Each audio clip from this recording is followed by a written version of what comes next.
Qual é a sua opinião sobre o nosso Presidente da República, Marcelo Rebelo de Sousa? A melhor opinião que eu dou sobre ele é que ele atua como se fosse um rei. É isso, não é? Ele atua como se fosse um rei. Exatamente.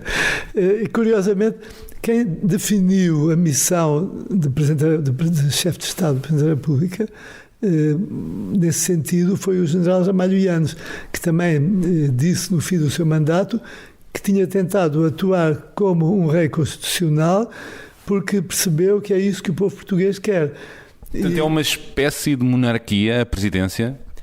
É uma monarquia eletiva, em que isso aqui é um aspecto muito negativo na República em geral, é que quando um presidente é muito popular, tem um grande apoio, a partir de certa altura está impedido pela Constituição de se recandidatar.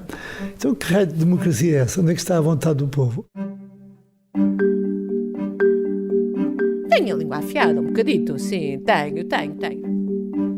Já andei tanto por céus e por infernos cá para este lado, já agora mais uns milhares de anos pelo céu ou pelo inferno, são-me indiferentes. Pergunto se a senhora precisa de ajuda e quando a pessoa olha para mim, eu percebo que é o David Bowie.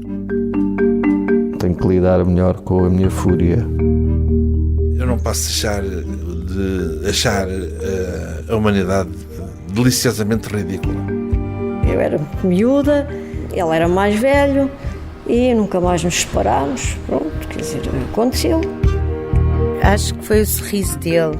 Eu gosto muito do sorriso das pessoas porque acho que o sorriso não tem máscara.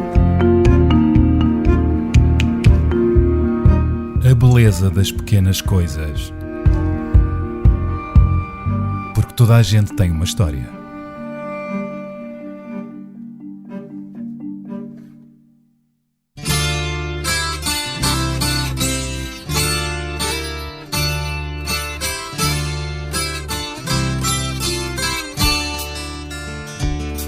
Fugiu de Alcácer Quibir, el rei Dom Sebastião.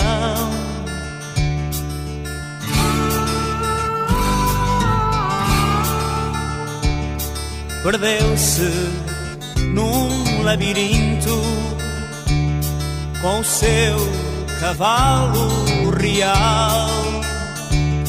O meu convidado é o herdeiro do trono português. Se vivêssemos numa monarquia, ele seria o nosso rei. O jornal espanhol El País considerou-o um rei sem trono. Será que ele se vê assim? A verdade é que desde sempre foi educado para servir o país. Desde a sua infância, nos arredores de Berna, na Suíça, onde nasceu e viveu os primeiros anos exilado. Dom Duarte Pio tem o título de Duque de Bragança, é Duarte da parte do pai, Duarte Nuno de Bragança e Pio da parte do padrinho, o Papa Pio XII. Ele tinha 8 anos quando chegou pela primeira vez a Portugal após uma longa viagem de carro. Como é que ele se recorda desses tempos? O interesse pela agricultura levou Dom Duarte a escolher um curso de engenharia agrónoma que interrompe para seguir outra paixão de criança, ser piloto na Força Aérea, e fê-lo durante 3 anos e meio até ser proibido de voar por razões políticas. É quando troca o helicóptero por uma mota e viaja pelo interior de Angola para perceber os descontentamentos que havia no país. E eram muitos. Acaba por ser expulso de Angola por ordens de Marcelo Caetano, por ter chegado a organizar uma lista de oposição constituída sobretudo por candidatos angolanos para as eleições do Parlamento Português de 72. A sua vida conta-se com muitas aventuras, lutas e causas. Como muitos recordam, Dom Duarte Pio foi o presidente da campanha Timor 87, uma campanha de apoio à independência de Timor-Leste, colónia portuguesa que era na época ocupada pela Indonésia. E com essa campanha apoiou também os timorenses residentes em Portugal e noutros países. Tal iniciativa deu especial destaque à causa timorense e com isso conseguiu a construção de um bairro de 40 casas para timorenses desalojados e, através da Fundação Dom Manuel II, a que preside, enviou ainda ajudas para Timor-Leste no valor de várias centenas de milhares de euros. É obra. Há muita coisa que eu gostava de saber. Como é que se vive uma vida com a hipótese de um dia vir a ser rei de Portugal num país republicano? Com frustração, com esperança? O que é isso de se ter sangue azul? E como é que atualmente Dom Duarte vê o país e o mundo? O país sem rei nem roque? Sabendo eu que é católico e conservador, como encara Dom Duarte certos progressos recentes na sociedade? O seu olhar tem também mudado ao longo dos tempos? E a corrupção na classe política portuguesa? Se Dom Duarte subisse ao poder, como faria checkmate à corrupção? E quais seriam as suas principais medidas e mudanças para o país? É na sala de sua casa, em Lisboa, no Chiado, onde arranca agora esta conversa. Olá, Sr. Dom Duarte. Olá, muito bom dia. Bom dia. Antes de mais, para esclarecer, como é que prefere ser tratado? Senhor Dom Duarte, Sua Majestade, Sua Alteza, Dom Duarte? Dom Duarte é a melhor fórmula. Dom Duarte, muito bem. Recentemente surgiram novas notícias que dizem que Portugal é um dos países mais corruptos da Europa, muito acima da média europeia. Vivemos num país sem rei nem roque. Segundo uns estudos de uma instituição dinamarquesa que tem estudado a questão da corrupção, de facto, se Portugal não tivesse tido esta corrupção, hoje estaríamos ao nível económico da Dinamarca. Porque se nós perdemos, digamos, o orçamento do Estado se terá perdido à volta de 5% ao ano para a corrupção, somando, temos hoje a nossa dívida externa.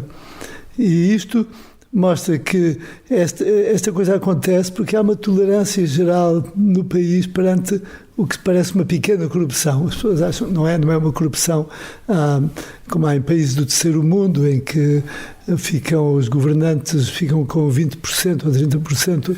Disse-me pequena corrupção, é que têm sido falados casos de grande corrupção, não é? Sim, mas em média, aquilo que o Estado perde para a corrupção não será tão grande assim, mas somando todos os anos, acaba por ser a nossa dívida externa. E isto tem a ver, eu acho, com a falta de motivações espirituais, ou seja, enquanto as pessoas tinham preocupações com a outra vida, com o que acontece depois da morte, com os seus valores morais e espirituais, então estavam preocupados em saber se, mesmo que ninguém saiba, Deus sabe o que é que eu estou a fazer e, portanto, tenho que me comportar. No momento em que puseram de lado essa preocupação, a única preocupação é não ser apanhado. Pois. Não vou ser apanhado, e se eu vejo outras pessoas ficarem muito ricas porque ganharam comissões nos contratos de obras públicas, porque receberam dinheiro que não deviam. A política corrompe. A falta de moral, ética e espiritualidade, a falta de espiritualidade é que corrompe, não é? Mas o poder parece que também, não é? Obviamente há pessoas completamente ateias e sem fé nenhuma e que são extremamente honestas por uma questão de sentido de responsabilidade, está fora de questão. E de moral, não é? E de moral, mas essa história da moral republicana... Também se fala, não é? Fala-se muito, mas eu nunca percebi o que é. Eu acho que desde 1910 que a moral republicana só funcionou em ditadura, enquanto estávamos em mais ou menos democracia na Primeira República, e agora na Terceira República, de facto, pelos vistos, não está a funcionar muito bem. Pois, não está a funcionar muito bem, então eu chamo para a conversa uma das notícias, voltou a ser notícia o caso de Sócrates, agora com uma matéria na SIC, em que foram divulgados os interrogatórios a José Sócrates, que foi nosso primeiro-ministro, e a Operação Marquês, não é? José Sócrates está acusado de 31 crimes, não é? 3 de corrupção passiva, 16 de branqueamento de capitais, 9 de falsificação de documentos, 3 de fraude fiscal, 24 milhões de euros são apontados que estão na Suíça, que ele acumulou. Como é que vê este caso? Bom, alguém da Polícia Judiciária disse-me que a maior fortuna dele estava em Gibraltar. Agora, temos que ver que há muitíssimos políticos que são honestos, que acabaram a sua carreira política até às vezes com menos dinheiro, menos fundos do que tinham antes, E depois, a todos os níveis, encontramos pessoas muito sérias, em todos os níveis da sociedade, em todos os níveis da administração pública, e portanto... Agora, o que, de facto, a nossa legislação também é muito fraca em relação a este problema. Os deputados fizeram um trabalho muito mal feito, com as leis que têm feito. Nesse caso, em toda a justiça em Portugal, encontra-se muito maniatada por uma legislação deficiente. E eu sei por experiência própria. Quer dizer, eu estou há 5 anos com bens congelados, a ter despesas de tribunal, etc., por uma coisa completamente estúpida, que não tem base nenhuma. Está a referir-se a quê? É que alguém anda-me a pôr processos há anos. Nuno da Câmara Pereira? Por um lado ele, mas há também outra pessoa que também de vez em quando se lembra de me incomodar. E os tribunais têm que aceitar estes casos todos. E depois acabo sempre por ganhar. Aliás, eu ganhei agora esta semana o processo que me tinha sido posto pela Câmara Pereira. Mas o que acontece é que estes sucessivos processos abusam o tempo dos tribunais, tiram o tempo aos tribunais, e, sobretudo, vão prejudicando e dando trabalho e dando despesas. A mais recente polémica sobre o processo de sucessão monárquica em Portugal envolve Nuno da Câmara Pereira, Dom Duarte Pio de Bragança e Rosário Poidiamani, o estrangeiro que quer a coroa portuguesa. Desde a morte do rei Dom Manuel II em 1932 que a sucessão dinástica está envolta em polémica. A pedido do então ministro Freitas do Amaral, o Ministério dos Negócios Estrangeiros emitiu um parecer que reconhece Dom Duarte Pio de Bragança como Duque de Bragança e chefe da Casa Real de Portugal. O que eu queria perceber é se o espanta estas figuras principais na sociedade, um grande banqueiro, um grande empresário, um ex-primeiro-ministro envolvidos neste caso sério de corrupção.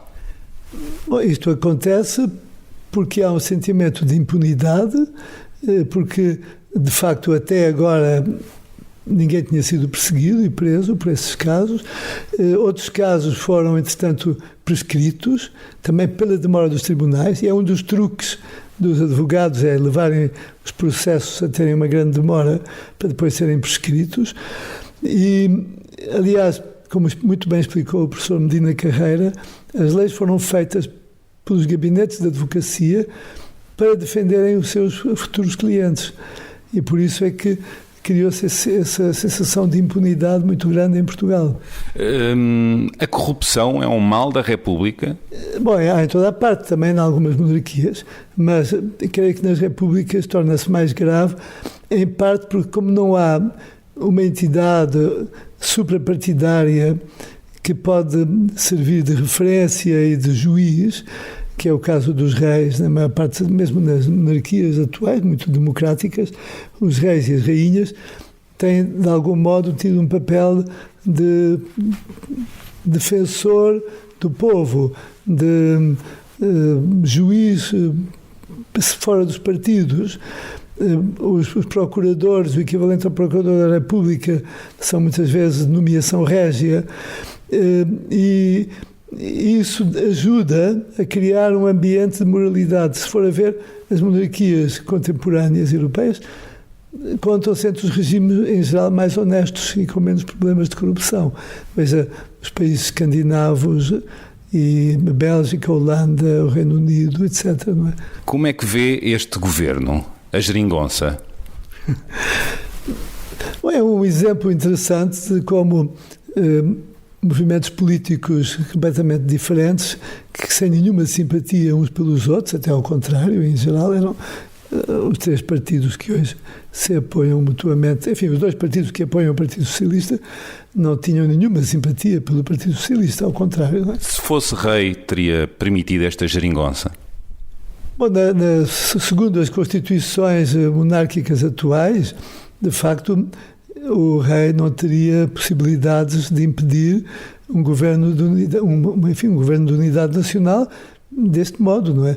Portanto, nesse aspecto, eu creio que foi uma solução perfeitamente boa dentro da atual Constituição. Claro, e está a gostar de como este governo está a liderar o país? O Governo tem feito um bom trabalho, não há dúvida que também foi favorecido pelas circunstâncias económicas, em parte provocadas também pelos governos anteriores, mas que de facto está a fazer um bom trabalho e dá um exemplo à Europa e ao mundo de como pessoas que não se simpatizam politicamente uns com os outros conseguem trabalhar juntos. Isso politicamente é muito interessante, não é? É muito positivo.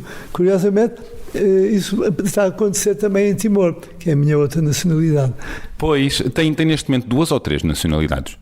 Tenho 3. Pois também tem a brasileira. Tenho, exatamente. A sua mãe era brasileira. A minha mãe era brasileira. Chamava-se? Maria Francisca de Orleans e Bragança, e a presidente Dilma Rousseff decidiu que a família tinha direito à nacionalidade brasileira, porque representamos em Portugal o primeiro brasileiro da história, que foi o Dom Pedro I do Brasil, que foi o primeiro brasileiro, porque antes dele só havia os portugueses do Brasil, mais os tupis, os guaranis, as várias nações índias, e um dia o príncipe Dom Pedro, o príncipe herdeiro da coroa portuguesa, disse, bem, foi maltratado pelo Parlamento português, enfim, houve problemas complicados, e ele disse, bom, agora acabou, já não somos mais portugueses, somos todos brasileiros, e portanto passou a ser o primeiro brasileiro da história.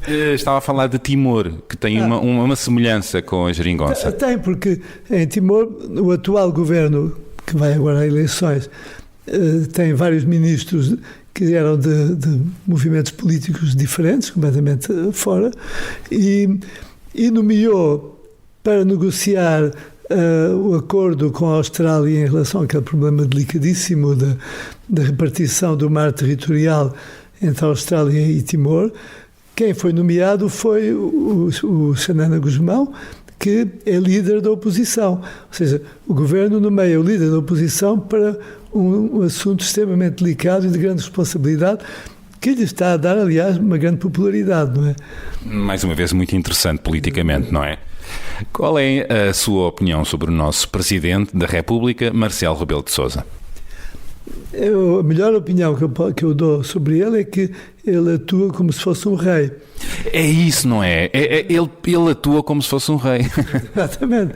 E, curiosamente, quem definiu a missão de chefe de Estado do Presidente da República, nesse sentido, foi o general Ramalho Yanes, que também disse no fim do seu mandato que tinha tentado atuar como um rei constitucional, porque percebeu que é isso que o povo português quer.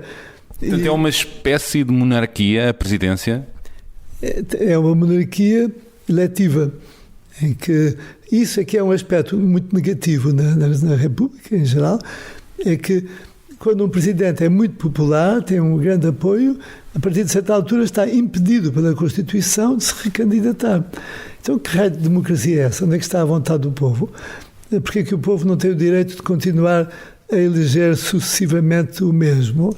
Claro, do ponto de vista monárquico é melhor que seja assim, porque senão, de facto, tínhamos presidentes vitalícios em Portugal, o que eu acho que para a democracia até seria bom. Pois, já vamos discutir isso, interessa-me o que é isto da monarquia, mas já agora, já que estamos a falar do presidente Marcelo, que diz que atua como um rei, até agora qual foi o nosso presidente com essa atitude, com esse perfil mais de rei? Marcelo ou Soares? Não, antes foi o general Ramalho Yanes.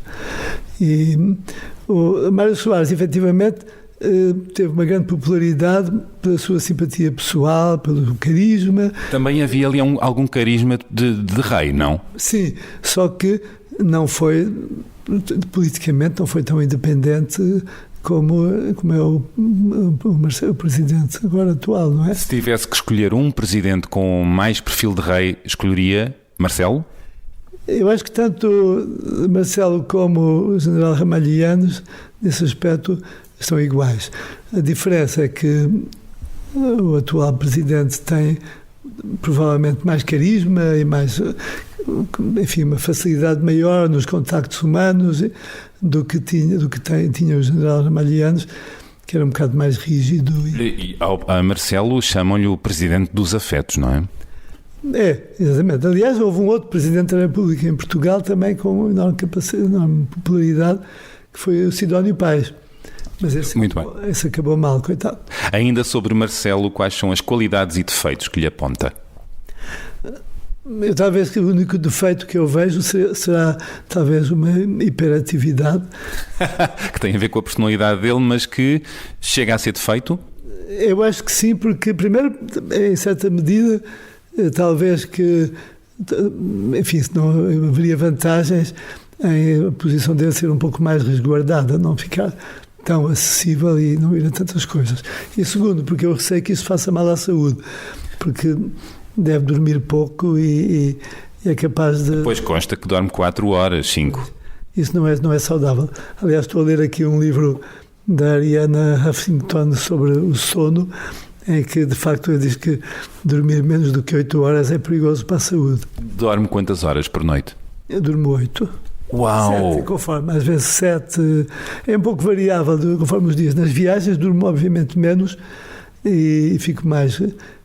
mas sinto logo, não é? Se eu fico... Permita-me a piada, dorme como um rei.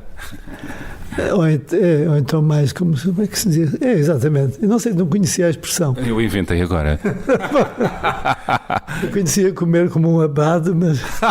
Também é gira. Também come muito, como um abade? Eu como pouco, mas muitas vezes. Vou comendo aqui e ali, enfim... Não gosto de sentar à mesa e ficar muito tempo a comer. Também é saudável comer pouco e muitas vezes, não é? É verdade que já foi aconselhado a avançar para uma candidatura à presidência da República?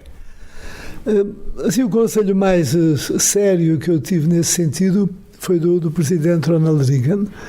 O Ronald Reagan aconselhou-o porquê? Porque eu tive um jantar com ele e mais algumas pessoas, enfim, mas eram poucas pessoas, um grupo restrito, e ele, a dada altura, disse-me: olha, sabe que para os Estados Unidos é muito importante que Portugal se mantenha um país independente e livre em relação, nomeadamente, ao seu vizinho mais próximo.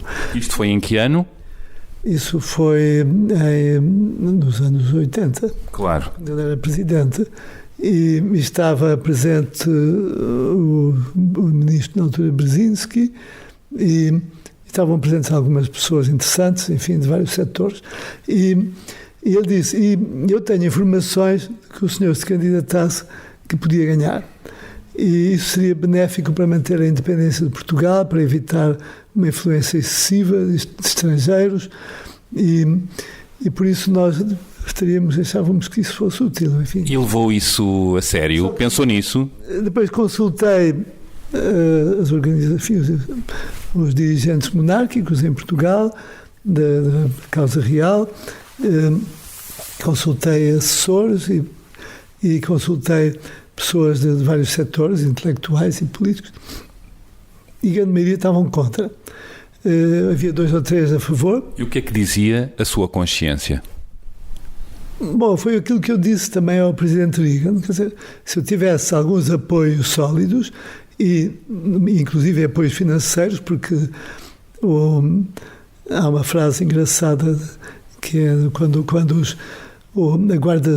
as tropas suíças mercenárias ao serviço do rei de França começavam a não ser pagos e os pagamentos sem atraso, e disseram que iam-se embora.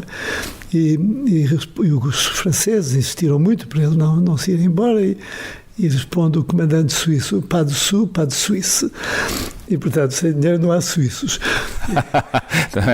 Também há aquela: sem dinheiro não há palhaços, não é?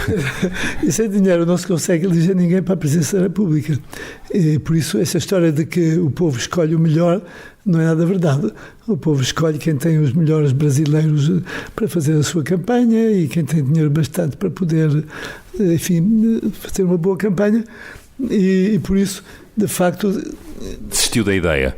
Porque não havia apoios financeiros. Mas se me disse que o papel de um presidente como o do Marcelo aproxima-se da imagem do que é um rei, porque é que não equaciona isso? Na altura eu não tinha um programa de televisão, não é? Teve muito bem, mas está a tempo. De resto, o que aconteceu na altura foi, de facto, por um lado, havia este problema que era: os republicanos iam desconfiar que eu estava com uma intenção escondida de pôr fim ao regime republicano, e os monárquicos iam ficar muito aborrecidos porque achavam que eu estava a ir contra os meus princípios, em que se eu considero que o sistema republicano não é bom para o país e que o sistema monárquico seria melhor. E se eu estivesse a concorrer para a presidência... Então, ao aceitar as regras do jogo republicano, estaria a perverter as suas convicções e as convicções monárquicas. Exatamente. Isso foi também, talvez, a principal razão que me levaram a não ir para a frente com este projeto. Não é? É um rei sem reino, como já foi considerado pelo jornal El País? Bom, há muita gente que diz Portugal, como sendo uma república, não tem rei, mas... os portugueses podem ter o rei dos portugueses, que não é o rei de Portugal.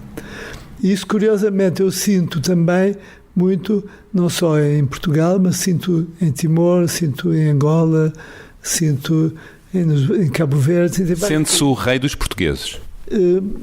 Quer dizer, em Angola, por exemplo, vários locais no interior, várias ocasiões, mesmo em Luanda, as pessoas tratam-me e explicam que eu sou o Moene Puto. Como? Moene Puto Moene é o rei e Puto é Portugal. De modo que, na maior parte dos países da CPLP, eu sou considerado o rei de Portugal. No Brasil, não. Mas nos outros países, em geral, isso acontece muito. E tenho sentido isso em circunstâncias curiosíssimas. Desde uma vez... em Maputo, lá vem outra vez, Puto, Portugal, e Ma é o plural, Maputo quer dizer os portugueses. E eu precisava de um táxi, mas enfim, na altura não havia telemóveis. Entrei numa loja, perguntei ao gerente da loja, que era um indiano, se ele podia telefonar para um táxi, e ele disse, infelizmente o telefone não funciona. Aí eu ouço os empregados africanos, moçambicanos, muito agitados, Moene Puto. E o gerente percebeu, então mandou-me o chofer dele levar-me de volta ao hotel. Não é? Mas isso acontece o tempo todo. E essa ligação espiritual entre Portugal e os países da CPLP é importantíssima e tem que ser cultivada, porque corremos o risco da próxima geração já não ter esses laços. Não é? E vem em si um símbolo português, vem o quê? É um símbolo da ligação histórica entre os seus países e os seus povos e Portugal. Chegou algum dia a acreditar que poderia subir ao poder em Portugal, como chefe de Estado, como rei? O meu pai era uma pessoa muito pessimista. O meu pai acreditava na sua missão, no seu dever para com Portugal, gostava muito do país, enfim, visitava o país todo, de uma ponta à outra, mas ao mesmo tempo dizia, podemos ser exilados outra vez de um momento para o outro, isto é uma situação, nunca nos devemos agarrar demasiado, digamos, ao que temos. No meu caso, enfim, já fiz a minha infância em Portugal, a escola, depois o serviço militar, a força aérea, etc. De modo que acabei por... não penso desse modo. Em várias ocasiões, reparei que as ideias que eu defendia, infelizmente, não foram seguidas e isso deu desastre. Não foram seguidas, nomeadamente, então? Nomeadamente, as minhas propostas em relação, na altura, ao futuro do ultramar português, de Angola, Moçambique, etc. Tinha sugerido... Eu fui expulso por Marcelo Caetano porque propus que os territórios ultramarinos da altura evoluíssem no sentido de uma confederação de Estados lusófonos, em que, mantendo uma grande solidariedade, uma cooperação muito profunda, militar, política, económica, etc., mas, ao mesmo tempo, cada um com o seu governo eleito democraticamente. Não é? E se isso tivesse sido o caminho seguido, provavelmente hoje teríamos uma Commonwealth lusófona tão boa ou melhor do que a britânica, não é? E o ultramar foi um desastre para a nossa história. Acabou como o maior desastre da nossa história, provavelmente, com uma destruição, centenas de milhares de mortos, talvez milhões de mortos, países completamente destruídos, como Angola e Moçambique, ficaram atrasaram-se 10 anos na sua economia, não é? Ainda acredita que Portugal vai regressar à monarquia ou é uma utopia? Bom, pode ser uma utopia que funcione, porque na verdade é uma questão de espírito de raciocínio lógico.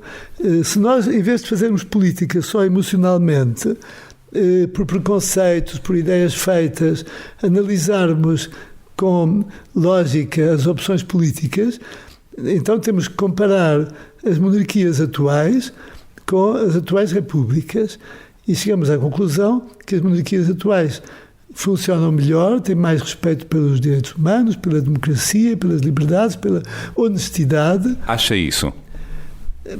Basta comparar os países que hoje têm regimes republicanos com os que têm reis e rainhas, não é? Claro que há exceções. Também as há. Mas então, let's get to the basics. Temos algumas repúblicas que são extremamente honestas e eficientes, como a Suíça e até a Alemanha, enfim, mas temos uma data de repúblicas que são cujo funcionamento é muito duvidoso, não é? Verdade, mas então vamos arrumar a conversa sobre isto. Let's get to the basics. O que distingue, separa a monarquia da república? Para os republicanos há duas questões de princípio. A da origem do poder, que reside no povo e não surge por ordem divina através do rei, e a de que todos os cidadãos nascem iguais em direitos, incluindo o de exercer a chefia do Estado. É isto, não é?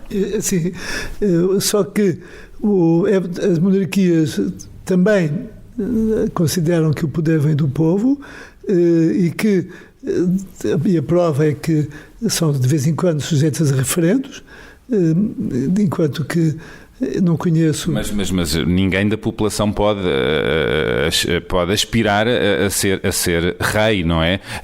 Portanto, isto é por dinastia, não é? Por descendência, não é? Sim, mas os reis são sempre aprovados pelo Parlamento antes de assumirem o seu cargo. Não há nenhuma monarquia em que isso não aconteça hoje. E, por outro lado, eu não sei como é que é a situação em relação à Inglaterra, de facto. Mas... Já que estamos a falar de Inglaterra, a rainha Isabel II recentemente agora pediu no Palácio de Buckingham, diante de 46 líderes dos 53 países que integram a Commonwealth, que elejam o Príncipe Carlos como seu sucessor. Isso como seu sucessor para presidir a Commonwealth, não para a chefia do Estado. Mas atenção, por exemplo, um reino que tem a rainha como rainha, que é a Austrália, ainda recentemente fez um referendo para saber se queriam continuar como tal ou se queriam ser uma república. E ganhou, com grande margem, a proposta monárquica, apesar dos partidos políticos estarem em geral contra. Portanto, a Austrália continua a monarquia, o Canadá continua a monarquia, Nova Zelândia e uma dúzia de países ainda mais pequeninos continuam como monarquias com a rainha da Inglaterra como sua rainha. Esses é que, ao aceitarem que o Príncipe Carlos seja o futuro rei, estão a considerar que vão continuar a ser monarquias. Há também algumas repúblicas que fazem parte da Commonwealth, incluindo Moçambique. Imagino que o incomode a ideia de que a monarquia em Portugal tenha acabado com o assassinato do rei Dom Carlos e do seu filho Dom Luís Filipe e o exílio de Dom Manuel II, o último rei de Portugal, que é deposto em 1910, quando é implantada a República Portuguesa. Portanto, esta parte da história é uma pedra no sapato em si, não é algo que o incomoda. Essa parte foi muito mal contada nos livros de história. Ainda hoje é apresentado como a monarquia caiu por podre, por não ser capaz, pela instabilidade. Bom, a instabilidade... Bom, isto é contado, não é? O assassinato... Isso é contado. Só que a instabilidade que havia era uma instabilidade devido à democracia vigente e às leis constitucionais vigentes, em que, de facto, quando... mais uma vez o Parlamento derrubou o governo e porque o partido maioritário saiu do governo, o rei Dom Carlos decidiu que ia manter no poder esse governo, esse primeiro-ministro, que era o João Franco, até ao fim do seu mandato, e que só haveria eleições no fim do seu mandato. E foi acusado de ditador por causa disso, por não respeitar a Constituição e por não dissolver o governo como a Constituição mandava. E ele diz, não, isto realmente é uma grande instabilidade, vamos manter este governo e quando forem a altura das eleições, há eleições. Essa é que era a ditadura que havia na altura, porque havia liberdade de imprensa, por exemplo, os jornais faziam caricaturas do próprio rei, com o Bordal Pinheiro e outros. Verdade. E há várias exposições já feitas com esses bonecos. Com o corpo de um porco, não é? Verdade. Não se imagina hoje em dia fazerem uma caricatura deste ano de um Presidente da República, não é? É verdade. Mas vê esse episódio com incómodo. O começo da instabilidade mais grave ainda em Portugal, porque a Primeira República foi altamente instável e foi, na prática, uma ditadura, com perseguição, jornalistas presos, jornais fechados. Toda a gente conhece a história de Fátima, em que as próprias crianças de Fátima, os videntes, também foram presos. Portanto, de facto, havia uma enorme falta de liberdade e de direitos na altura. A Segunda República, o chamado Estado Novo, pôs o país em ordem, as finanças em ordem, recuperou muita coisa, mas não foi capaz de ter um regime democrático. Continuou por governar num regime autoritário, embora não não era propriamente uma ditadura, como seria uma ditadura sul-americana, mas era um regime não democrático, o que acabou muito mal. A Terceira República, efetivamente, conseguiu um regime democrático a funcionar muito bem, mas não conseguiu controlar a corrupção, não conseguiu controlar uma série de problemas muito graves que levou Portugal à falência já 2 vezes ou 3 vezes. Resta saber se a monarquia conseguiria isso, não é? Claro, isso julgo que sim, porque dava mais estabilidade e mais moralidade à vida pública.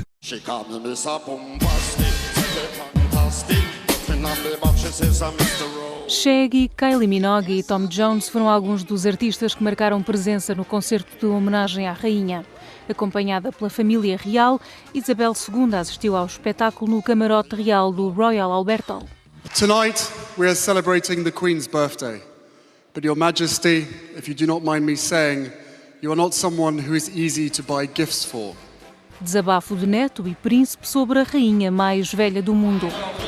Uma monarquia e um país com monarquia que é muito falado, olhado pelos portugueses, por uma questão mediática nas revistas, na televisão, é a Inglaterra, e na pessoa da rainha Isabel II, e eu pergunto como é que vê essa monarquia? O príncipe Carlos, efetivamente, no meu entender, daria um dos melhores reis que a Inglaterra teve. Mas aponta-se que ele não tem grande carisma, o Carlos. O carisma é que tem sido muito combatido pelos meios de comunicação ligados às grandes fortunas e aos grupos financeiros ingleses. Não é? A alta finança inglesa não gosta nada do príncipe Carlos. Porquê? Porque é um homem que defende as verdades, defende o interesse do povo, muitas vezes contesta aquilo que os grupos económicos e políticos estão a fazer. A população ficou, e corrija-me se não concorda, ficou menos do lado dele a partir do momento que se soube daqueles escândalos da relação dele com a Camilla Parker Bowles. A população ficou do lado da Diana, da princesa Diana, e isso, a popularidade do príncipe Carlos alterou-se. Bem, isso foi realmente um choque emocional muito grande para a maior parte dos ingleses. Esse é um dos problemas, um dos aspectos negativos da monarquia, negativos e positivos, mas negativos também, é que a ligação afetiva da população à sua família real, quando há um problema desses, é também um grande desgosto para toda a gente. E ele não conseguiu recuperar completamente essa imagem, não é? Provavelmente não. No entanto, eu lembro uma sondagem que foi feita por uma grande cadeia de televisão inglesa há uns anos atrás, e perguntaram que se houvesse uma república na Inglaterra, quem é que acha que seria o melhor Presidente da República? Em segundo lugar aparece o Richard Branson. Uau! Em primeiro lugar, o Príncipe Carlos. Uau! De modo que eu creio que se houvesse hoje um referendo, o Príncipe Carlos ganhava. Eu pergunto-lhe, vai ao casamento do Príncipe Harry, o filho de Carlos, o filho mais novo? Eu praticamente não o conheço e não faço parte da lista dos seus amigos. Por isso. Mas não há esse protocolo de convidar as famílias reais dos outros países?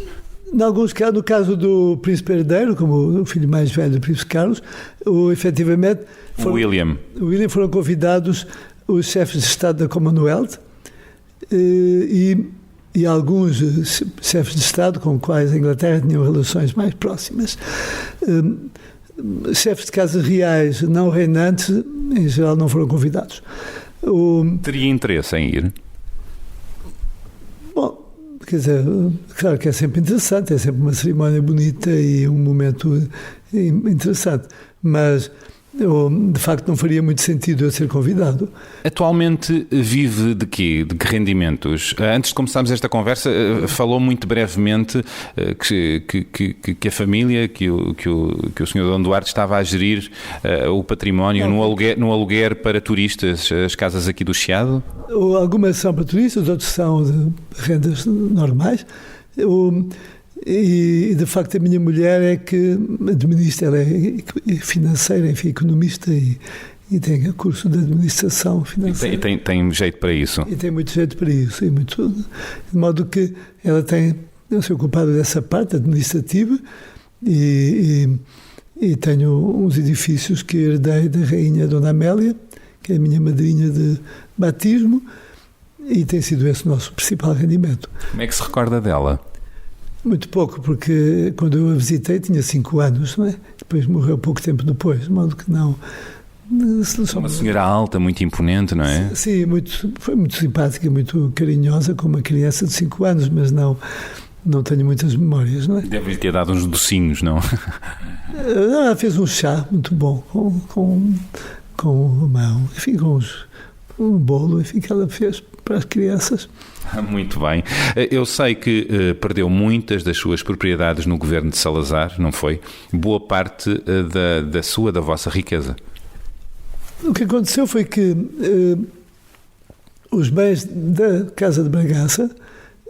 que eram os bens que tinha por direito, é isso? Vieram de Nuno Álvares.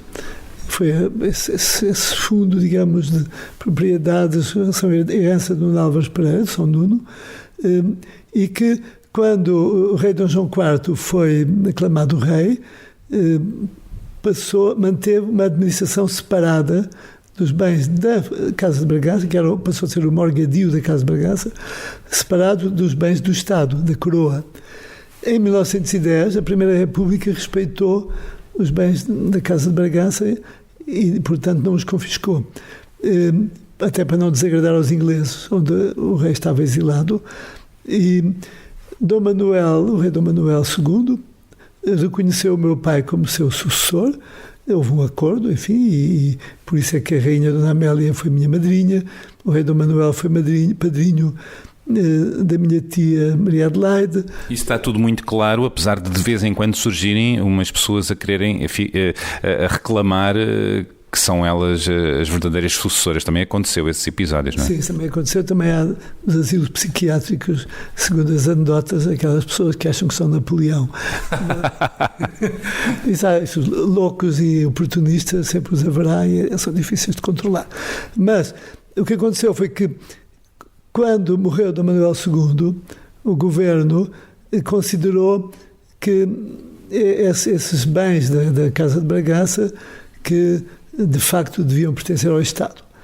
Não convinha na altura reconhecer o meu pai, que estava ainda no exílio, e portanto o Estado criou a fundação da Casa de Bragança.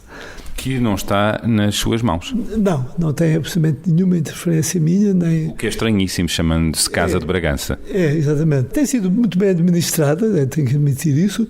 Aliás, o presidente da Fundação continua presidente da Fundação, mas hoje tem um cargo que tem mais importância política, que é também Presidente da República. Pois, que é Marcelo Rebelo de Sousa, não é? Isto é irónico. Deixe-me saborear esta ideia. O Presidente Marcelo Rebelo de Sousa é que está à frente da Casa de Bragança, não é? Agora não está como executivo porque suspendeu o seu mandato. Por isso é que disse há pouco que, pronto,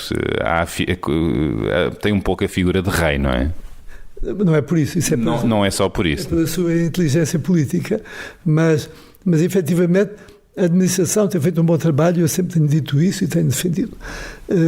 O que eu ponho em causa é se, de facto, a família, ou seja, o Duque de Bragança, não devia estar, de algum modo, representado, ligado à própria Fundação. Já colocou essa questão ao próprio Presidente Marcelo? Não. E não acha que não tem vontade de o fazer? Quer dizer, eu acho que é uma situação um pouco delicada. Agora, é delicada, mas é uma questão. Agora, do ponto de vista... De rei para rei. O assunto tem sido levantado por outras pessoas, juristas, etc., que têm discutido esse assunto. Em geral, a opinião é de que, de facto, a criação da Fundação, enfim, era uma forma moderna de adaptar o morgadio que existia antigamente. Aliás, o morgadio da Casa de Bragança foi o único que não foi extinto, quando foi da extinção dos morgadios todos, no tempo do liberalismo, mas devia manter uma ligação entre, digamos, a família e a própria Fundação. Verdade. Gestão, estamos a falar de gestão. E já que estamos a falar de gestão, como é que vê esta gestão da Europa? O Estado da Europa, o Brexit... de facto, acho que a atual burocracia de Bruxelas está a caminhar num caminho muito perigoso, porque ao quererem, mais ou menos disfarçadamente, transformar a União Europeia numa República Federal Europeia, estão a ir contra o sentimento dos povos e correm o risco de criar outros Brexits e arruinarem todo um magnífico projeto de profunda solidariedade e cooperação entre as nações europeias. Pode ser arruinado por um espírito excessivamente burocrático, centralista, de um poder quase que totalitário. Há pessoas hoje na Europa que estão a dizer, sobretudo na antiga Europa Oriental e Europa Central, estão a dizer que a União Europeia está a caminho de ser uma nova União Soviética, não é? Acha que haveria vantagens para Portugal sair do euro? Eu, na altura, combati muito a entrada no euro. E agora, combate a saída? Do ponto de vista estritamente económico, há muitos economistas que são a favor de que nós não temos condições de recuperar a nossa economia com este euro tão caro e tão forte. Poderia ser desastroso, há muitas vozes que dizem isso. E poderia haver um acordo com um grupo de países europeus que saíssem em conjunto e tivessem uma segunda moeda menos valorizada para países que têm economias menos competitivas. E isto creio que poderá ser uma solução viável para recuperarmos as economias dos países que estão em dificuldade na União Europeia.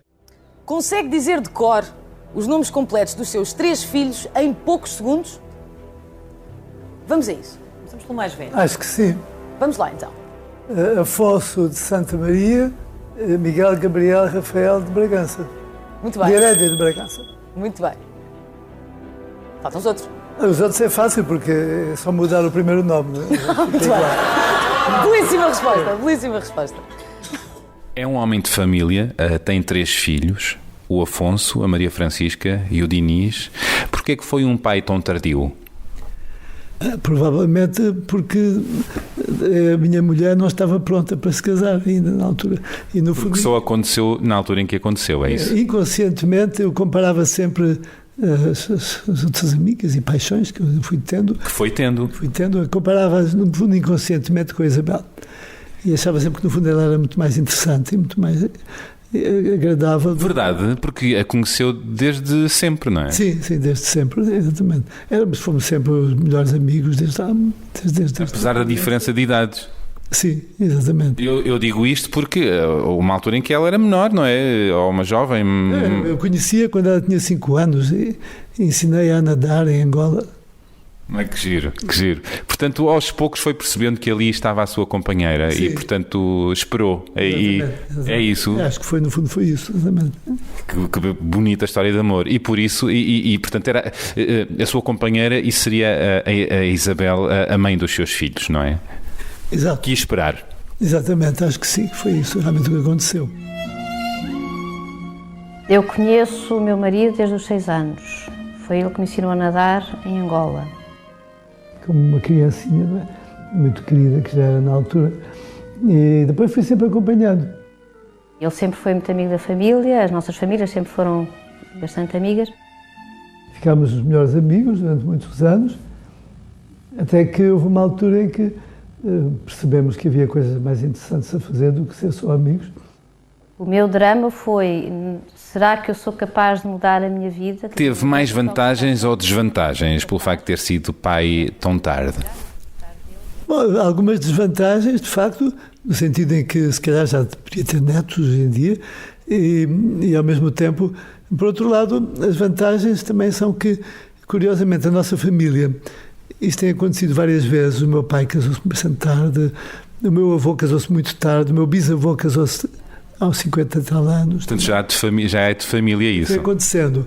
Bons vivants, posso dizer assim, viver a vida antes do casamento? O que tem proporcionado isto é talvez também uma transmissão cultural curiosa, porque, por exemplo, eu posso dizer que o meu bisavô saiu de Portugal por causa das invasões napoleónicas, não é? O bisavô paterno foi o rei Dom Miguel. E foi para o Brasil, com o governo todo, enfim, por causa das invasões napoleónicas. Ou seja, o meu bisavô é contemporâneo de Napoleão, não é? Uau, isto é extraordinário. A história consigo tem esse valor, não é? Ao falar dos seus antepassados. A curiosidade é que a minha mãe é descendente de Dom Pedro, que foi que era o irmão de Dom Miguel, que proclamou a independência do Brasil, etc. Exato. E, portanto, a minha mãe é uma geração mais nova do que eu, ou seja, eu seria, de algum modo, eu tenho, no cômputo das gerações, não é? A minha mãe, ou seja... Isto é confuso. O Dom Pedro e o Dom Miguel eram irmãos, não é? O meu pai era neto de Dom Miguel, e a minha mãe é quarta neta de Dom Pedro. Porque o Dom Pedro, depois teve o filho que foi o imperador do Brasil, Dom Pedro II, teve a filha que foi a princesa Isabel, que foi a regente do Brasil, teve um filho que foi o meu avô materno. Isto agora, quem está a ouvir, aconselho um papel e uma caneta para fazer aqueles tracinhos para não se perderem. Eu sou tio, avô da minha mãe. Bolas. Que atividades faz com os seus filhos hoje? Algo que faça com eles? Já foi muito esportista, já andou na Força Aérea, já andou de moto, mas atualmente o que é que faz com eles? Bom, o que eu gosto mais de fazer com eles é viagens. É das viagens, não é? Tivemos há 2 anos, visitámos Timor, visitámos a Indonésia, visitámos Tailândia, e aproveitámos sempre as viagens também para contactos. Por exemplo, na Tailândia, a irmã do atual rei convidou-nos para um jantar com toda, enfim, elites culturais. Eu conheço a Tailândia, tem uma coisa muito curiosa. Deixa-me comentar isso já agora. Os reis estão por todo o lado, em tamanho gigante, e a população não pode comentar rigorosamente nada, nem digo dizer mal, não pode comentar, está proibida de comentar, tem muito medo de o fazer. E é curioso porque eles estão em todo o lado, em bonecos, em pósteres, portanto há ali uma omnipresença dos reis. Gosta disso? É um pouco menos do que a omnipresença dos chefes do Partido Comunista na China, não é? Pronto, mas estamos a fazer uma comparação. Ou dos outros países asiáticos, quer dizer, na Ásia há sempre a tendência de divinizar o poder. E os reis tailandeses são quase como deuses, não é? São mais importantes que o Papa para os católicos. Com certeza. E o que acontece? Mas deve ter conhecido, ouviu falar, pelo menos, enfim, teve com a princesa Sirindorn, ela que é muito popular, enfim, foi ela que de facto nos convidou para ir à Tailândia. E ao mesmo tempo, há uma coisa muito interessante que é, na Tailândia há Só em Bangkok há 4 paróquias portuguesas. 4 igrejas portuguesas. A mais importante é a Igreja da Conceição. Há cerca de 15 mil, 20 mil luso-descendentes católicos que se consideram portugueses. Não são completamente tailandeses do ponto de vista legal, mas consideram-se portugueses e são uma elite nas Forças Armadas, na Marinha, na diplomacia, etc. São gente muito importante. Os seus filhos gostam da Tailândia? Gostaram muito, gostaram imenso. Belas praias, Bangkok é fascinante, aqueles mercados, a cultura. Praias não tivemos ocasião para ir, mas o resto gostaram imenso. Depois estivemos no Camboja, onde o rei foi amabilíssimo também. Ela já lá estive. E visitámos, claro, aquelas ruínas históricas. Angkor Wat. E visitámos também, enfim, em Phnom Penh, todas aquelas memórias históricas horríveis que lá. Estivemos na Indonésia um bocado. Eu tenho bastantes amigos, sobretudo em Bali, de famílias balinesas. Locais lindos, não é? Muito bonitos. O seu filho mais velho, Afonso de Bragança, príncipe da Beira, teve uma educação semelhante à sua, no sentido de estar preparado para servir o país? Bom, infelizmente não fez serviço militar, porque hoje em dia não temos. Fez uma experiência muito interessante na Marinha, embarcou na Sagres e foi como, digamos, convidado com alguns outros que não eram cadetes também para uma viagem ao Brasil. Quanto tempo? Que demorou um mês e tal. E aí fez o quê, ele no barco? Fez tudo, desde limpar casas de banho, a fazer cozinha. Que só faz bem, não é? Trabalhar. Depois circulavam e faziam todos os serviços. O que é que quer dizer isso de servir o país? De ser educado para servir o país? Que teve essa educação, não é? Sim. E o que é que procurou passar ao seu filho mais velho nesse sentido? A preocupação dos meus filhos, todos eles, é que de facto Portugal continua a existir como um país soberano e independente e justo e a funcionar bem.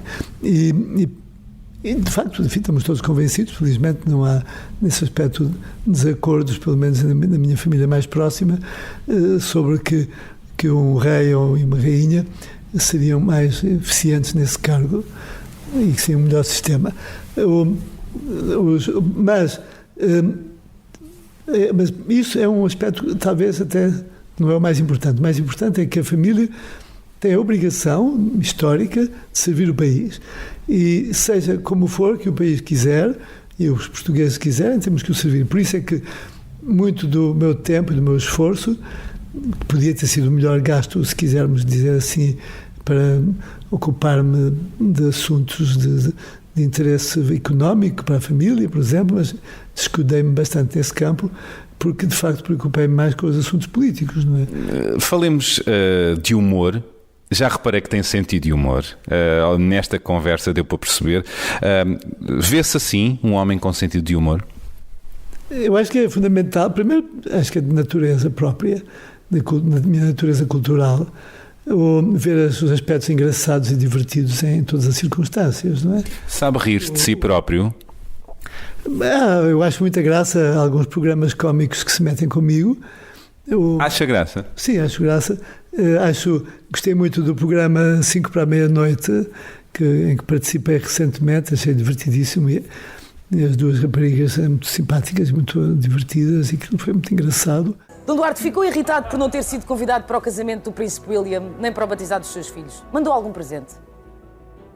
Não, quando não se é convidado, não se manda. Com certeza. Um bocado. Com certeza, isto é mais nada. Precisamente. Se não estivesse aqui, sentado nessa cadeira, estaria na cama a dormir, a ver uma série, o The Crown, a ver o programa, ou a passear o cão. Não sei, a ver o vosso programa. Mais nada!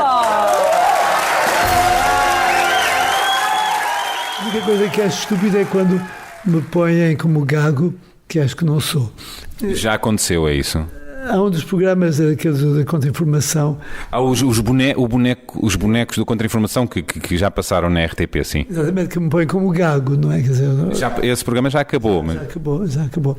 Tenho pena porque o programa era muito bom, realmente, mas... Não se revia no boneco do Contra-Informação? Não, isso não. Mas o que é isto? Calma, estou a tirar-lhe ADN.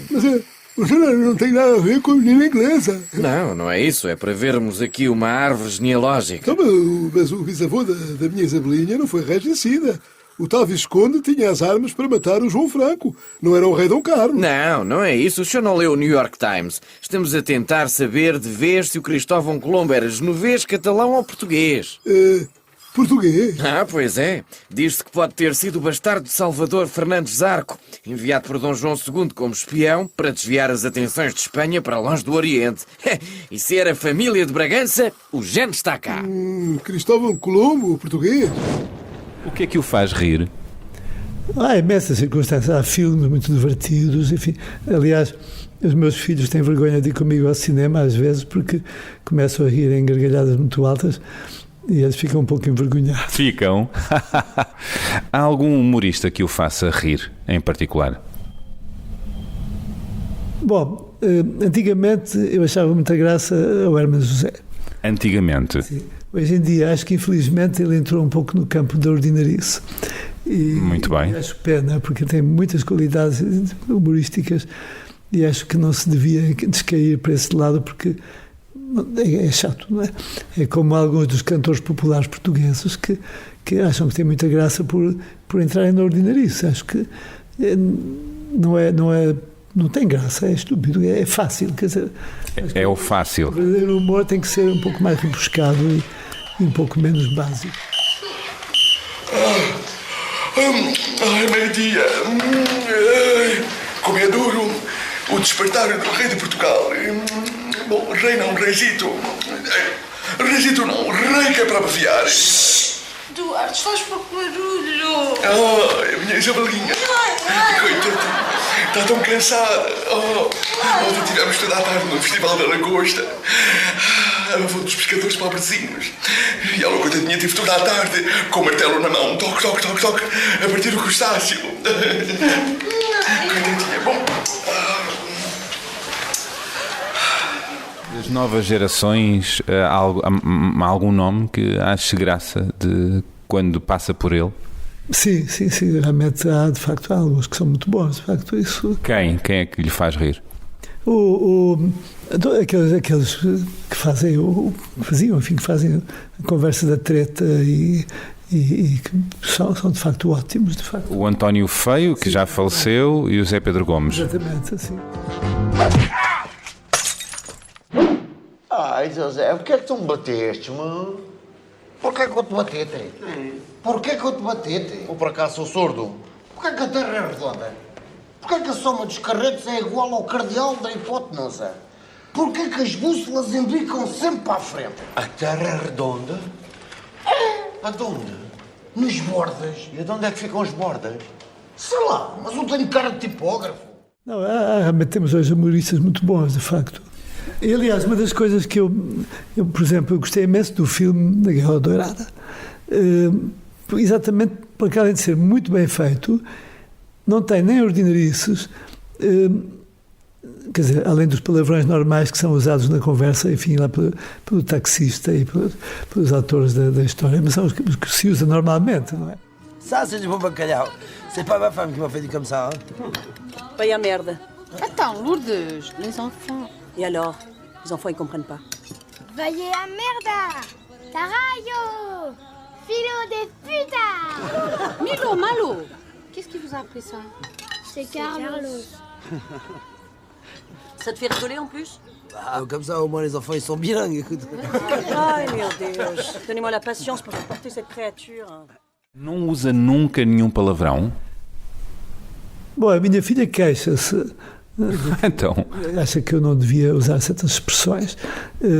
Por exemplo? Não, mas quer dizer, elas se queixam, eu não vou usá-las, não é? São expressões que, no tempo dos nossos pais, eram considerados, de facto, muito mal educadas e ordinárias, e que hoje entraram já no comum. Mas, infelizmente, nós somos muito mais contidos em matéria de palavrões, por exemplo, que os espanhóis, não é? Nós portugueses, mas não sei, não é? Por exemplo, no Porto não é assim. Não. Há o carago que... Perdão, mas é aquela expressão do Porto. Isso é verdade.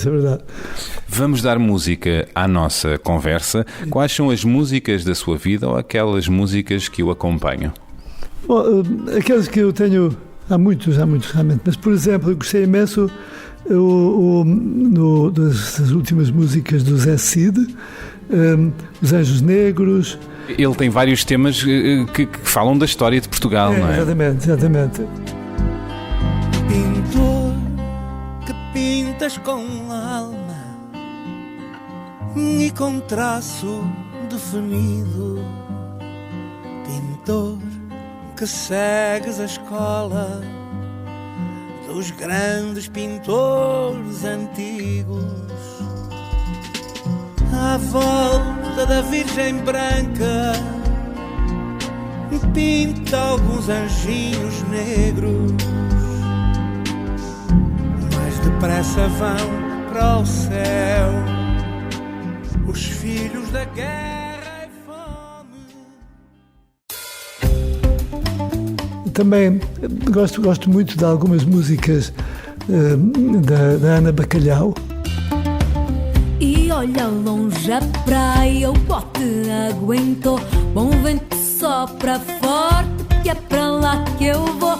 Formosa e segura, venha quem vier. Finalmente livre, sem nada a temer. Uns dizem que não posso, outros que não sou capaz. Se aprovam reprovam a mim, tanto faz. Passou a tempestade, o momento chegou. É hora de mostrar quem eu sou. Até podem rodar pratos ou lançar-me às feras, insistir a encaixar onde eu não couber. Já não vou ficar mais pequena. Podem atar meu mundo à perna para me ver aos tombos e apoiar-se nos meus ombros, que eu sinto-me leve como uma pena. E ultimamente uma que tem uma música e umas letras belíssimas é a Deslandes. A Carolina Deslandes, uma jovem cantora, sim, gosta de ouvir. Sim, tem uma voz fantástica e realmente letras bonitas. Quando nosso filho crescer, eu vou-lhe dizer que te conheci num dia de sol, que o teu olhar me prendeu e eu vi o céu em tudo que estava ao meu redor, que pegaste na minha mão naquele fim de verão e me levaste a jantar. Ficaste com o meu coração e como numa canção fizeste-me corar. Ali eu soube que era amor para a vida toda, que era contigo a minha vida toda, que era um amor para a vida toda. Ali eu soube que era amor para a vida toda, que era contigo a minha vida toda, que era um amor para a vida toda. Eu reparei aqui na sala que está ali uma bicicleta. Pratica exercício aqui em casa? Tem essa preocupação? E no ginásio também. Vai ao ginásio com frequência? Sim, tenho ido. E aqui em casa também, mas é mais no ginásio. E faço também marcha. Tenho um programa no meu telefone que recomendo muito a quem tenha esses telefones inteligentes. Faz marcha aqui pela cidade ou por Sintra? Bom, de calhar. Pela cidade, por Sintra, por onde calha. E o telefone marca quantos quilómetros que eu andei. Quantos quilómetros costuma andar? Bem, eu tento fazer pelo menos 4 quilómetros por dia. Muito bem. A bom passo. Sim, rápido. A não ser que seja um dia em que eu vá ao ginásio, então não preciso. Mas... Quais são os seus maiores luxos hoje? Bom, viver em Sintra é um luxo, de facto. Verdade. Ou poder ter a minha horta. Uma casa comprada por si, não é com o seu dinheiro? Sim, foi comprada por mim, aproveitando 1974, 75, comprei em 75. A bom preço? Os proprietários tinham ido embora e ela estava a ser vendida por um preço que eu podia pagar, de modo que foi realmente, eu digo por graça, foi a minha conquista revolucionária. Estava-me a querer falar da horta, não é? Tem uma horta. Sim, exatamente, os meus legumes são produzidos em casa. Os meus legumes, uau! É o lado do gosto da agricultura, não é? Exatamente. Quando eu estou em casa, colaboro na horta. Mas o que é que faz na horta? Diga-me, mexe na terra? Sim, ajudo a plantar e a colher. E, o que é que tem plantado? Tenho os legumes do dia-a-dia necessários, são todos aqueles que se comem como frescos e crus, e outros que são cozidos também.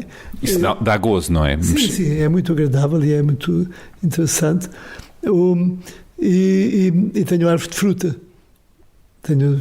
Vou plantando árvores de frutas diferentes para ter sempre a fruta da época. Laranjas, maçãs? Tem laranjas, maçãs, limões, romãs. A única coisa que não se dá lá são figos. Isso não lhe chamam figo? Não, isso não. A vida tem sido boa para si? Acho que sim. Globalmente tem sido muito positiva. Embora há algumas alturas difíceis e complicadas, mas no modo geral tem sido positiva. Qual foi a fase mais difícil da sua vida? Bom, a minha expulsão de Angola na altura do professor Marcelo Caetano foi muito complicado. Depois, enfim, as consequências da entrega enfim, houve alturas muito maçadoras realmente e muito difíceis. A morte dos meus pais, enfim, claro que são sempre alturas muito difíceis. Agora morreu o meu irmão há um ano passado, também é uma altura sempre muito trágica, mas ao mesmo tempo para ele também foi uma libertação, enfim. Nessas situações a religião, a fé ajudam?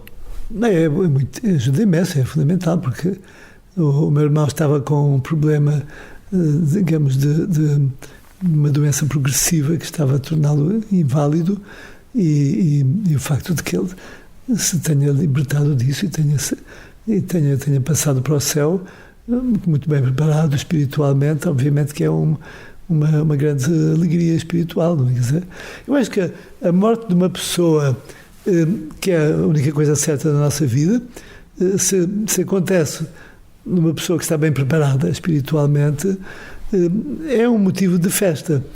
É um motivo em que nós, uma altura em que nós, por um lado, falta-nos a companhia daquela pessoa amiga, mas por outro lado, sentimos aquela alegria de saber que essa pessoa completou bem a sua vida. Não tem, então, receio da morte? Não, tenho receio do sofrimento, tenho receio de ficar com uma doença que chateia toda a gente e que é incómoda e maçadora e para o próprio e para os outros. Eu acho que a morte súbita é a melhor morte. É ir dormir e pronto. E partir. Exatamente. Ou então numa viagem, no seu caso, não sei. Bom, normalmente a viagem não, porque aí não se morre sozinho, há sempre outras pessoas que morrem. Verdade. Mas então vê a morte, a sua partida, como uma partida para um lugar melhor? Espero que sim. Realmente. Tudo indica que sim, até porque agora depende da nossa vida. No fundo, nós vamos morrer da maneira que vivemos. No fundo, uma pessoa que vive mal vai provavelmente morrer mal. Uma pessoa que vive bem vai certamente morrer bem, não é? Acredita nisso? Acho que sim, tenho todas as razões. Porque às vezes há surpresas, não é? As pessoas muito, muito boas que de repente têm um final de vida chato. Não, isso nesse aspecto sim, quer dizer... Mas fala do depois da morte, é isso? Fala depois da morte, não é? Quer dizer, não, o final de vida por vezes é muitíssimo chato e muito difícil, mas provavelmente porque essa pessoa às vezes também precisa de passar por uma fase difícil antes de morrer, não é? Há casos assim, há casos de pessoas que precisam mesmo de uma purificação em vida ainda antes de morrer, não é? De que é que mais se arrepende na vida até agora? Bom, arrependo-me de ocasiões que falhei, coisas que podia ter feito e que tinham sido muito úteis e que falhei, não fui capaz de fazer, ou de perceber na altura, ou não tive coragem de fazer. Arrependo-me de pessoas que ofendi mais ou menos sem querer. É de pedir desculpa?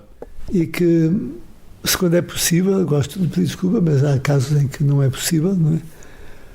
E hoje mas sobretudo isso, quer dizer, e coisas que acabei por magoar pessoas enfim, com alguma responsabilidade minha, não é?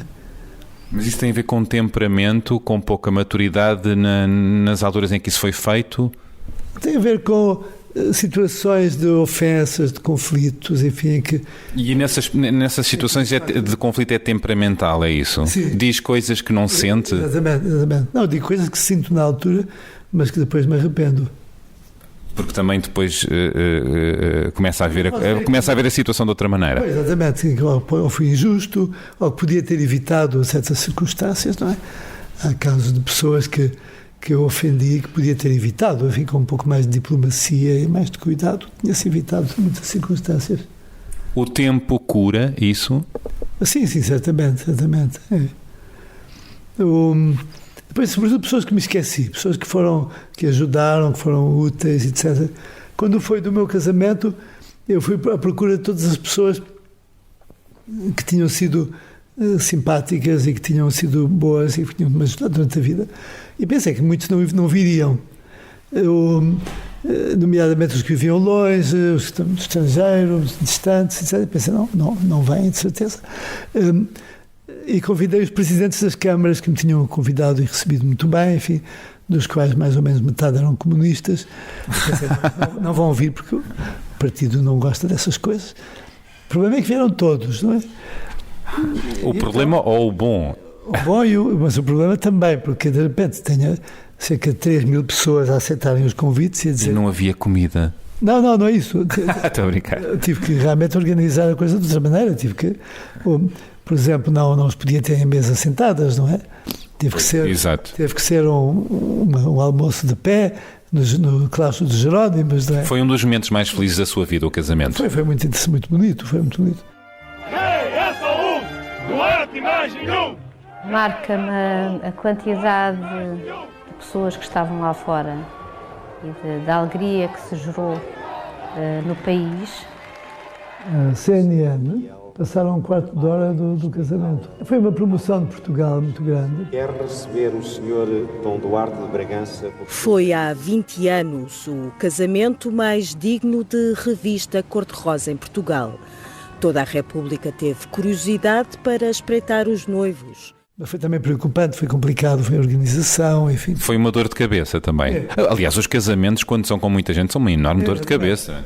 Tinha que ser nos Jerónimos, que era o único lugar onde cabia toda essa gente. E correu tudo bem ou houve assim uns percalços? Que agora são contados até com um sorriso, por vocês, por si e pela sua esposa. Não, correram muito bem, nomeadamente a pontualidade, realmente foi muito bem, porque eu cheguei realmente no minuto certo, porque ainda por cima vinha num carro descapotável com a escolta da escolta a cavalo do Colégio Militar. Na altura, quando já estavam os convidados a entrar para os pátios dos Jerónimos, vinham uma data de gente, de empregados da Casa dos Pastéis de Nata de Belém, a trazer os tabuleiros de pastéis de nata. Isso soa bem. E que foi, aliás, um presente oferecido pela Casa dos Pastéis de Nata. Aí ofereceram quantos? 4.000 pastéis de nata. 4.000 pastéis de nata! Uau! Só que... Isso é um casamento abençoado. Mas só que tinham que entrar na altura da sobremesa, porque vinham quentinhos, não é? E alguns jornalistas escreveram que o casamento estava muito desorganizado, porque já estavam os convidados lá dentro, quando ainda estavam a entrar os pastéis de nata, não é? Então sentiu que havia alguma má vontade por parte de alguns jornalistas? Sim, havia alguns jornalistas que tiveram que escrever algumas coisas desagradáveis também. A última palavra dos Lusíadas é inveja, é um dos pecados dos portugueses. Ainda. O meu pai dizia que o problema mais complicado em Portugal são os ciúmes. Mais que a inveja são os ciúmes. E tem criado ao longo da vida muitos ciúmes. Não, mas que os piores ciúmes não eram entre homens e mulheres, mas eram entre mulheres ou entre homens. E que não tinham a ver com... Os piores ciúmes não tinham a ver com questões, digamos, sexuais, mas tinham a ver com questões de posição, de orgulho ferido, eu considero que aquele está a ser melhor tratado do que eu. Isso quer dizer que, por exemplo, o Nuno da Câmara Pereira tem ciúmes seus? Eu acho que o problema começou por aí, ter ciúmes por causa de que eu não o ajudei. Ele achava que tinha direito a ter o título de Dom por ser descendente do Vasco da Gama e que o Conselho de Nobreza, na altura, estudou o assunto e disse que não tinha direito a esse título. E ele ficou muito aborrecido comigo porque achou que eu devia ter intervido a favor disso. E então passou a ficar mais e mais azedo à volta desse assunto, né? E depois daí passou a achar que eu não devia ser o chefe da família da Casa Real, que devia ser outra pessoa. E começou aí uma guerra. E começou com esse problema. Enfim, quando me perguntavam, eu ia dizendo, gosto dele como pessoa, mas efetivamente acho que isso não faz sentido nenhum, esta história. Hoje em dia já não posso dizer que gosto dele como pessoa, porque realmente já me tem criado tantos problemas e acho que isso não faz sentido nenhum, esta campanha, não é? Ao longo da vida tem votado mais à direita ou mais à esquerda? Eu só tenho votado nas eleições municipais, para as câmaras municipais, no candidato que eu conheço e que eu acho que é a pessoa mais séria e mais competente e que tem sido tendências políticas muito diferentes, conforme os casos. Portanto, nas legislativas não, nem presidenciais. Porque senão estou-me a contradizer. Se eu digo que eu não posso tomar partido e depois vou votar, estou a tomar um partido. Eu acho que, na verdade, sou a única pessoa que não devia votar nas legislativas e nas presidenciais. Como é que gostaria de ser recordado e de ficar na história? Bom, eu espero que algumas das minhas iniciativas que tiveram sucesso, que sejam recordadas, né? E nomeadamente a paz em Timor, ou a paz com Cabinda, entre Cabinda, enfim, em relação a Angola, houve uma paz assinada com os movimentos de independência de Cabinda, que foi negociada por mim, e espero que noutros casos em que realmente também tenha tido interferências e que tenham tido bons resultados. De algum modo, também tive alguma influência, por exemplo, no relacionamento entre Portugal, Angola, Moçambique, enfim, noutros países, Cabo Verde, etc. Acho que tive alguma influência também na manutenção de um bom relacionamento. Espero que os meus filhos continuem nesse caminho, continuem a manter viva esta união espiritual entre os países da CPLP e o Brasil também, não é? Claro. Até por isso é que recebi a nacionalidade brasileira. E é nesse sentido que tem educado os seus filhos? Temos tentado que eles, de facto, mantenham essa missão de manter uma unidade espiritual entre os países da comunidade lusófona.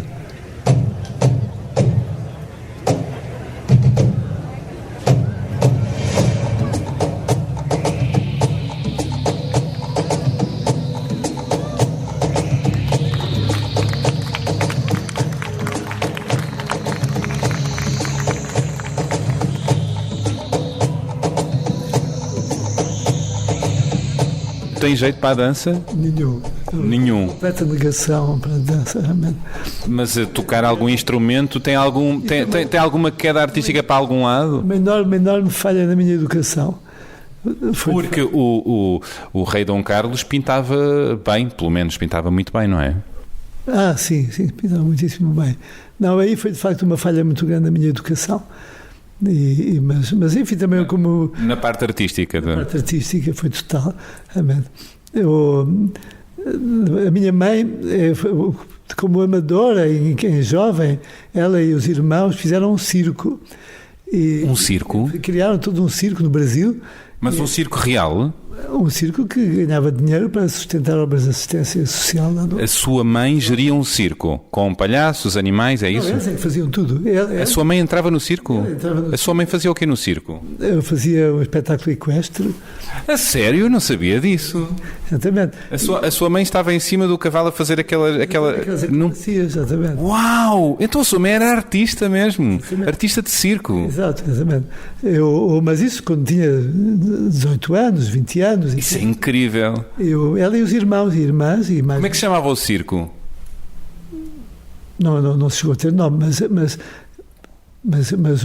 de facto atuavam em Petrópolis, onde viviam em crianças e em jovens. A família toda vivia em Petrópolis. Mas a família não via com maus olhos isso? Não, a família apoiou muito. Qual é a grande mais-valia de envelhecer? Porque tem muitas desvantagens que nós sabemos, não é? Tem muitas. Tem. Qual é a grande vantagem? Bom, uma delas é realmente sabermos e percebermos mais e relativizarmos mais os problemas da vida. E apuramos mais como pessoas, ou também há os casos das pessoas que ficam piores, mas sente que podemos nos apurar? Sim, claro que sim. Quer dizer, há muitas coisas muitos erros e coisas que hoje em dia não se fazem, não é? Com a experiência passada tem essa grande vantagem, não é? Há também muitos aspectos de opções que tomavam-se muito radicalmente quando se era mais novo e que depois hoje em dia já se vê dos vários ângulos dos problemas, não é? Eu, por exemplo, tenho muitas dúvidas em relação a questões como a liberalização das drogas leves, se é boa ou se não é, quer dizer... Tem, agora foi aprovado as salas de chuto que vão começar a funcionar? Eu pessoalmente acho positivo isso e creio que temos que ver a experiência histórica de outros países, começando pelo Império Chinês. Por exemplo, o Império Chinês, no tempo da monarquia chinesa, quem não tivesse cargos públicos, quem não tivesse responsabilidades, etc., podia usar as casas de ópio e consumia o seu ópio, fumava o seu ópio nas casas de ópio. Enfim, depois fazia muito mal à saúde, mas eram normalmente pessoas de uma certa idade e escolhiam esse caminho. Enquanto que os ingleses é que depois obrigaram a liberalizar o comércio do ópio na China. E então foi um desastre. Começaram as pessoas todas a drogarem-se de qualquer maneira e foi um desastre enorme. Há factos, por exemplo, há uma lei que nunca ninguém conseguiu acabar com ela, que é a lei da oferta e da procura. Enquanto houver procura de alguma coisa, há sempre oferta. E ou se combate a procura, como é o caso, por exemplo, de países onde a prostituição, quem procura a prostituição é punido, é perseguido, é como o caso da Suécia, ou se legaliza e se torna uma atividade, digamos, legal, controlada, medicalmente assistida, como é também o caso de países onde a prostituição é legal e é assistida. No caso da droga, alguma vez na sua vida fumou um charro? Sim, mas realmente os resultados foram muito maus. Quais foram? Fiquei com imenso sono e adormeci. Em que contexto é que foi isso? Foi na Venezuela, no interior da Venezuela e foi... Enfim, estava lá com uma comunidade de índios venezuelanos. Então era muito bom charro. Então havia uma festa, enfim, toda a gente tinha que fumar e fumei também, mas deu-me para o sono. Isso foi há quanto tempo? Foi para aí há bastantes anos. Então eu era completamente solteiro. E depois também houve outras coisas em Moçambique, lá quando eu estava em Moçambique houve uma história também que foi bastante interessante, foi também assim uma festa assim no género, no interior de Moçambique em que fumou algo, em que toda a gente fumava qualquer coisa e aí calhou-lhe melhor? Aí caiu um pouco melhor, realmente. Aí ficou bem disposto? Fiquei bem disposto, realmente. Mas depois, enfim, tomei muito cuidado para não continuar, porque estava com medo de ficar depois um bocado viciado, sobretudo porque eu vi uma coisa muito estranha. Em África, os africanos fumam, enfim, as liambas e todas essas drogas tiradas das cannabis e haxixe, etc. E normalmente não lhes faz grande mal. E os miúdos, adolescentes europeus, andavam juntos com eles, com os adolescentes e jovens angolanos e moçambicanos nos liceus, fumavam as mesmas coisas e ficavam completamente incapazes de estudar, de competir, e ficavam muito com a vida bastante estragada. A droga cai-lhes pior. Pior num europeu do que num africano. Portanto, sentiu isso também consigo? Sim. Já o álcool era o contrário. O álcool com os europeus, enfim, normalmente não causa grande problema. Com os africanos causa problemas muito graves. E eu sei que gosta de bom vinho. Sim, mas, enfim, moderadamente. Moderadamente. Temos muito bom vinho. Temos ótimo vinho e, de resto, eu acho que quem não gosta de vinho não é um bom cristão, porque o primeiro milagre de Cristo foi fazer vinho nas bodas de Caná, não é? No casamento de Caná, e o último milagre de Cristo que foi feito com vinho, que foi a Eucaristia, não é? Também. E, portanto, quando eu digo isso aos sacerdotes, eles ficam muito satisfeitos. E brindam. Já há uma graça que os sacerdotes e os bispos não ficam nada contentes, ficam muito atrapalhados quando eu pergunto quem é que foi o primeiro republicano. O primeiro republicano foi o Lúcifer, o anjo Lúcifer, que fez uma revolta contra o rei do céu para fazer uma república democrática de anjos. E que, enfim, acabou mal, não é? De anjos papudos. Não, eram os anjos, os diabos. Hoje em dia. Os diabos, é. E, portanto, segundo enfim, o Antigo Testamento e a Bíblia, foi assim que começaram os diabos, foi com essa revolta no céu, não é? Portanto, foram os primeiros democráticos. Não, os primeiros republicanos, quer dizer. Mas republicanos. O primeiro democrata que se conhece da história, com a democracia mal aplicada, foi o Pôncio Pilatos. O Pôncio Pilatos disse: Cristo, este homem está inocente, não fez nada. Mas o povo quer condená-lo, então condene-se, não é? Tomem conta dele, façam o que quiser. Obrigado por esta conversa. Mas, enfim, isso não é propriamente uma visão política, é uma visão histórica, mas que, obviamente, que em ambos os casos não se pode aplicar literalmente à vida política. Obrigado por esta conversa. Muito obrigado, gostei muito.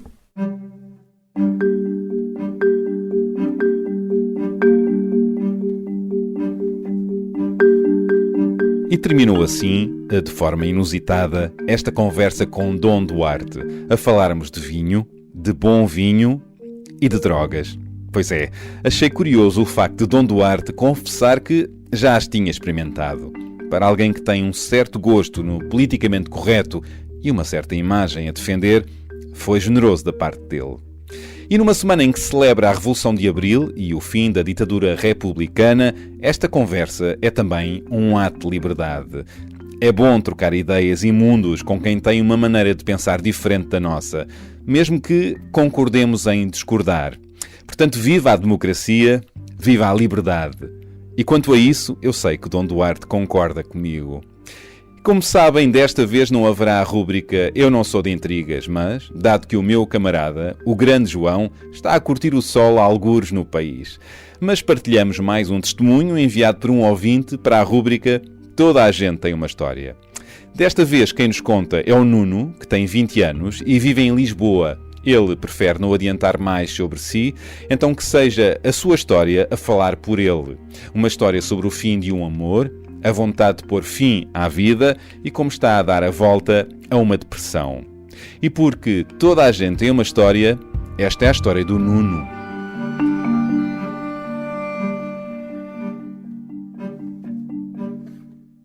Há poucos meses contei à minha namorada que tinha uma depressão. Nunca tinha ido ao médico, não tinha diagnóstico, mas sabia que tinha uma depressão. As minhas noites eram clarões confusos, acordava mais cansado do que me deitava, todos os dias estava um pouco mais farto do que tinha para fazer. À noite, às vezes, levantava-me para ir à cozinha, olhar as facas. De manhã ficava mesmo à beira do metro, mesmo à beira, à espera de os sentir passar. De vez em quando ia a Belém. Há um pontão perto do Museu de Eletricidade, sempre vazio aos sábados. Quem se sentar mesmo no fim do cimento consegue ver os pés a balançar por cima da água. Ficava lá a pensar. Eu não gostava de pensar. Continuo a não gostar de pensar. Quando penso, tiro conclusões de que não gosto. É bastante simples. No fundo, se olharmos para o macro, nunca há nada à nossa espera. Nada importa no macro. Não há regras no macro. Não há moral no macro. Não há amor no macro.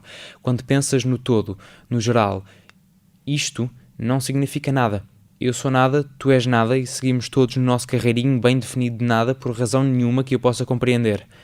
Por cobardia. Seguimos todos no nosso carreirinho bem definido de nada por cobardia. Eu não gosto de ser cobarde. E não gosto muito de viver. mas fui sempre cobarde demais para deixar de viver. Há poucos meses contei à minha namorada que tinha uma depressão. Dias depois contei a um amigo e a uma amiga. Convenceram-me a ir ao psicólogo. Fui repetidamente, e há um psicólogo que me fazia as consultas de graça a cada 1 ou 2 semanas. Falávamos durante 1 hora e eu saía de lá sempre nervoso. Ele dava-me nomes: nihilista, ultra-narcisista negativo, autodestrutivo. Dormia pior nos dias depois do psicólogo. Também dormia pior quando discutia com a minha namorada.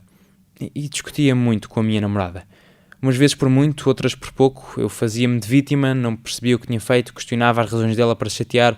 Algumas vezes até acho que tinha razão, mas não me devia ter preocupado tanto com ter razão. Gosto de dizer que sou racional. Sempre gostei de debater.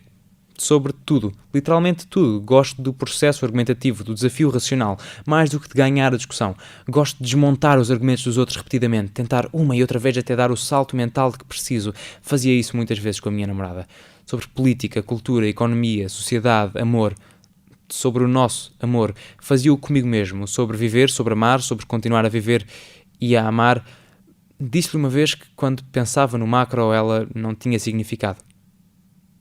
Foi uma conclusão racional. Quando pensava no macro, nada tinha significado. Há poucos meses a minha namorada ligou-me para me dizer que não sabia se me amava. Alguma coisa tinha mudado. Na altura não consegui perceber o quê.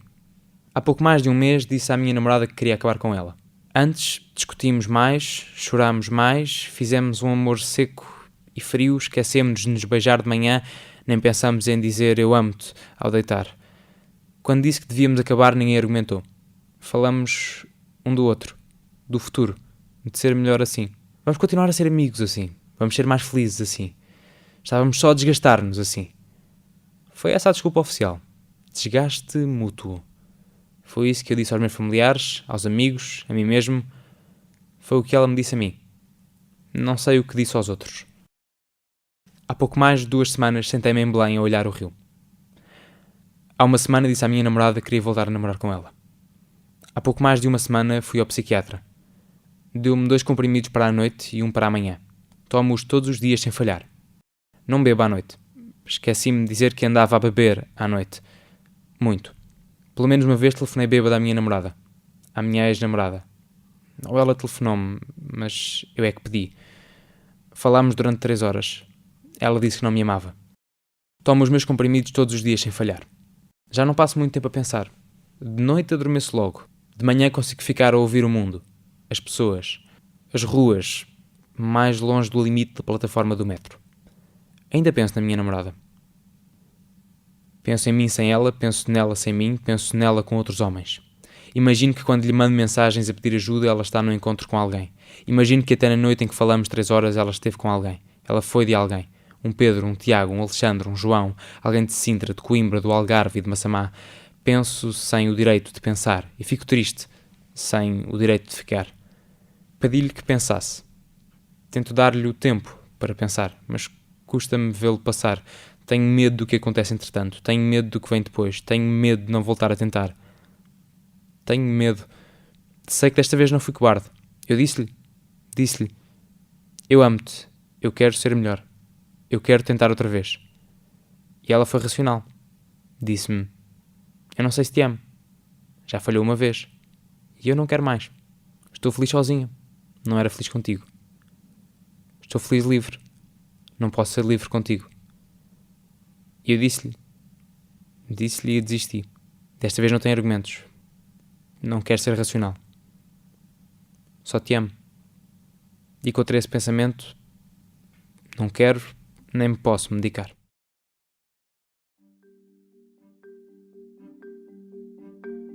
E foi esta a história do Nuno, um testemunho muito honesto e generoso e também muito maduro para alguém que só tem 20 anos.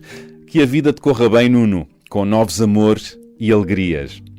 E nós, como sempre, temos encontro marcado na próxima sexta com mais um convidado com novas histórias para nos contar.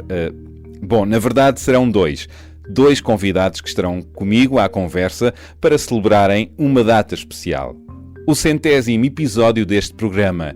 É verdade, já são 100 episódios. Dá para acreditar? E vocês estão todos convidados para esta celebração que terá muitas surpresas. Falta só uma semana. Até lá, subscrevam o programa nas vossas aplicações de podcast, deixem comentários, sugestões, classificações, corações e estrelas no iTunes e SoundCloud. E muito obrigado pelo vosso feedback e mensagens que nos dão aquele quentinho especial e a força para continuarmos. Continuem a partilhar as vossas histórias, maiores do que a vida ou tão simples como ela pode ser, como fez o Nuno, uma página e meia em A4 de um episódio vivido ou observado por vocês, seja ele um desabafo, um relato, uma reflexão, crónica, uma observação, e tudo isto para o seguinte e-mail: abelezadaspequenascoisas@impresa.pt. Nós teremos todo o gosto em ler a vossa história ou em ouvi-la pela vossa própria voz. Contamos convosco, porque este podcast também é vosso. Podem também contar-nos os podcasts que mais vos tocaram e as vossas razões. Isto para o WhatsApp, que tem o seguinte número: 96 628 3890. Eu repito, 96 628 3890. Estamos à distância de um clique no botãozinho do vosso telemóvel. E se gostaram deste episódio, partilhem com a malta boa que vos rodeia, para que eles também o possam ouvir. Espalhem o vício, levem a eles o reino dos podcasts. E como sempre, este podcast teve a edição do João Santos Duarte, o Grande João, e contou com uma bela ilustração do Mário Henriques.